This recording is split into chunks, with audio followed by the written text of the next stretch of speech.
Assalomu alaykum, hurmatli obunachilar. Bugun videomiz Redmi Note 15 telefoni haqida bo'ladi.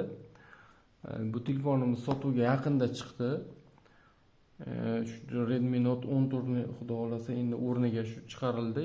Endi Redmi Note 14 da ham sotuvga chiqqaniga bir yilcha bo'lib qoldi. Endi asta-asta u sotuvdan chiqib ketsa, mana o'rniga Note 15 chiqqan. Bu telefonimizda hozir bozorda narxi taxminan $200 atrofida sotilyapti. Hozir telefonni ko'ramiz. Qani Note 14 dan nima farqlari bor, qanchalik o'zgarish qilingan, hozir shuni ko'ramiz. Boshladik.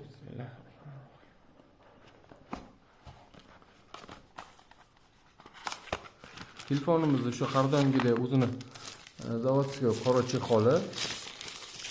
Chiroyli mana komplektidan chiqadi.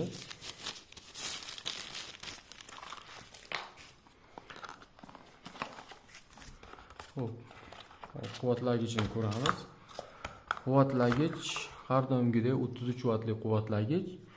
Endi bilmadim, oldingilarda ham 33 vatlik quvvatlagich edi. Endi agar yangi telefon har holda sal kuchliroq quvvatlagich qo'ygan yaxshimidi? Lekin bunda 33 vatlik quvvatlagich qo'yibdi. Bu degani endi agar batareykasi hozir mana ko'rib turibsizlar, 6000 amperni ko'rsatyapti. O'sha 5000 amperlik, 5500 amperliklarni 1 soatda to'ldirib bergan bo'lsa, endi 1 soatdan sal ko'proqqa to'ldirib beradi. 33 vatlik quvvatlagich. Xo'p, telefonimizda o'ziga keladigan bo'lsa, orqa tarafi oddiy plastikdan qilingan, matve qilib ishlangan, mana qo'l izlari qolmaydi. Kamerasi o'rtada chiroyli qilib ishlangan. O'sha Note 14 kamerasi yonboshida bo'lsa, buniki o'rtada, markazda qilib ishlangan. Mana spishkalari ham kattagina qilib ishlangan. 108 megapikselli kamera qo'yilgan. O'sha Note 14 e'tibor qilsanglar, orqasi tekis bo'ladi.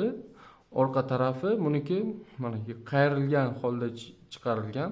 Mana bu tarafi bu telefonga juda ham qo'lga ushlashga ayniqsa qulay. O'sha Redmi Note 14 dan hattoki yengil desa ham bo'ladi, ancha yengil. O'zi ushlaganda ham bilinadi.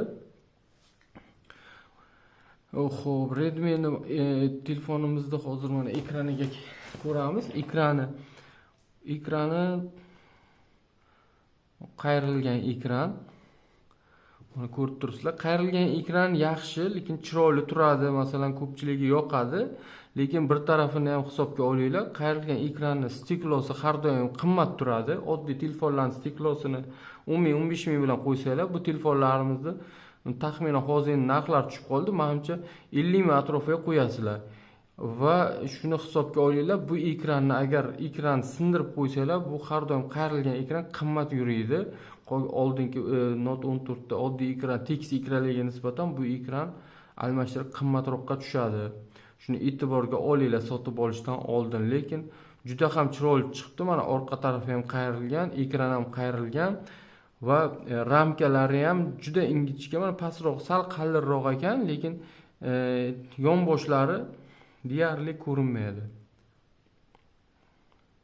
Endi qayrilgan ekran bo'lgani uchun deyarli bilinmaydi, lekin baribir bor, mana ramkalari ingichka bo'lsa ham bor ko'rinishi. Lekin ko'rinishi juda chiroyli qilib ishlangan, flagman telefonlarga o'xshaydi. Telefonimiz AMOLED ekran qo'yilgan, 120 GHz da ishlaydi. Hozir bu telefonimiz kamerasini tekshirib ko'ramiz. Bu telefonimizning kamerasi o'sha xuddi shu Note 14 dagidek 108 megapikselli kamera qo'yilgan.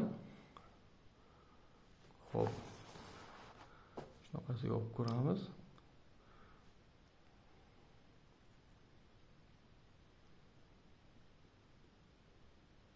Shunaqa.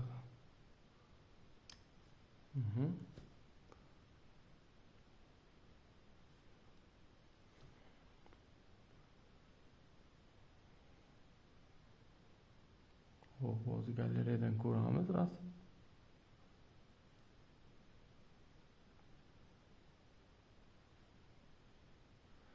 Требуется разрешение. Хоп. Полный доступ.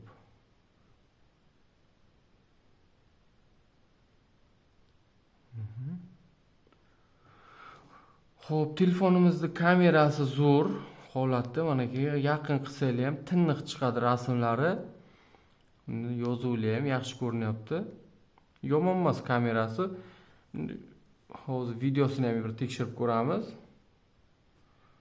Qaniki? U.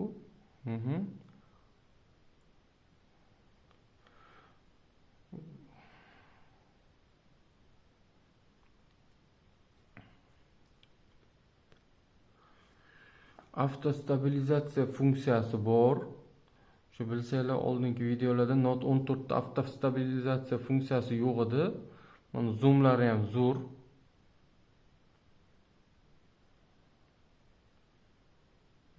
Замедление, time-lapse.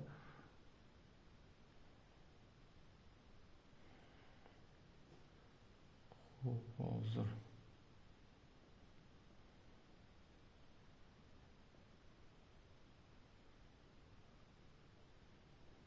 Bo'ladi, yomon emas.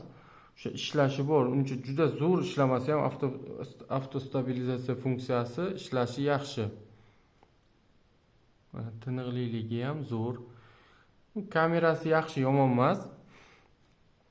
Bilmadim kimga qanaqa, menga yo'qdi ishlash kamerasi. Ular ham bor. Endi juda zo'r professional kamera qilib ishlatiladi deb aytib bo'lmaydi, lekin ishlatsa bo'ladi. O'z uchun video olsangiz, kamerasini tushirsangiz bo'ladi, ishlatishga yaxshi. Telefonimizda protsessorga keladigan bo'lsa, MediaTek Helio G100 Ultra qo'yilgan. Endi Note 14 dan deyarli farqi yo'q. O'sha G99 Ultra qo'yilgan Note 14 ga, bunga MediaTek Helio G100 Ultra qo'yilgan ekan. Endi ko'p hozir men ham internetdan tekshirib ko'rdim, o'sha ikkita protsessor deyarli bir xil ekan. Undaqa farqi yo'q ekan. Faqat shu raqamlarda ekan. Deyarli o'sha protsessor qo'yilgan. O'sha 4 yil oldingi chiqqan protsessor, o'rta xil protsessor hisoblanadi. Juda zo'r ham emas, juda oddiy ham emas, o'rta xil.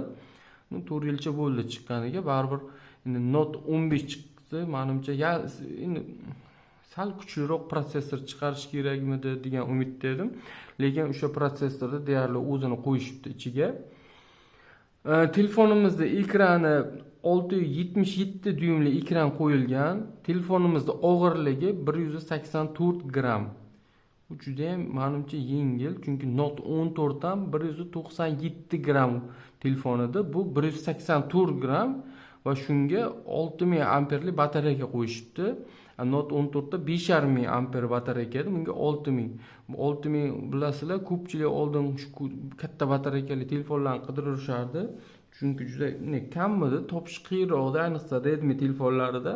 Mana hozir Note 15 telefoni 6000 amper, bu ko'proq ketadi, ancha o'sha oldingi telefonlarga nisbatan 10%, o'sha Note 13 ga 5000 amper bo'lsa 20% ga kuchliroq batareya degani, Note 14 ga nisbatan 10% ga kuchli batareya degani bu. Batareya jihatdan zo'r. Yana nima deyish mumkin telefonimiz haqida? Telefonimiz AMOLED ekranli telefon, 120 GHz da ishlaydi. Bu telefonimiz hech qanaqa zashitasi yo'q, yana suvga qo'yib yurmanglar, suvga birdan buzilib qoladi. Bunaqa suvdan himoyalanmagan. Xo'p, telefonimiz bilmadim kimga qanaqa, menga yoqdi telefonning ko'rinishi, turishi, deyarli hamma narsasi qo'lga ham ushlashga ham yengil, qulay, juda katta ham ko'rinmaydi. Yaxshi, batareyalari ham kuchli, lekin bitta yoqmagan taraf protsessori, o'sha oddiy protsessorni o'sha qo'yib qo'yishgan, o'sha oldingi telefonga bilan deyarli bir xil protsessor qo'yilgan. Kameralari ham o'sha turish, o'zgarish yo'q, faqat o'sha kamerasida avtostabilizatsiya funksiyasi bor ekan, qolgan narsalari o'sha Note 14 bilan bir xil. Yana bir minus tarafi, endi bu chiroyli, to'g'ri chiroyli ko'rinadi, kimgadir yoqishi mumkin, shu qayrilgan ekran. Qayrilgan ekran yaxshi, lekin sinsa, bu singandan keyin agar sinib qolsa, mabodo buni o'rniga qo'yish juda qimmatga tushadi. Va stiklo qo'yish ham boshqa oddiy stiklolarga nisbatan qimmatroq yuradi. Shuni hisobga olib sotib olganda, shuni hisobga olinglar birinchi navbatda. Agar yo'q, menga shu yoqdi, agar shunday muammolar chiqsa ham hal qilaman, o'sha necha pul tursa ham ekranni qo'yaman desanglar, bemalol sotib olib ishlatsanglar, xudo xohlasa 2026-yil menimcha eng ko'p sotiladigan telefonlardan biri bo'lsa kerak. Chunki ko'rinishi ham zo'r qimmat flagman telefonlarga o'xshaydi. Puli arzon $200. Yana keyinchalik menimcha narxi yana tushsa kerak, chunki boshlanishida to'g'ri qimmat bo'ladi, keyin asta-asta tushib boradi, 2 milliongacha tushib borsa kerak. Telefonimiz mana ko'rinishi. Videomiz yoqqan bo'lsa, like, podpiska bosishni unutmanglar. Keyingi videolarda ko'rishguncha xayr, sog' bo'linglar, salomat bo'linglar.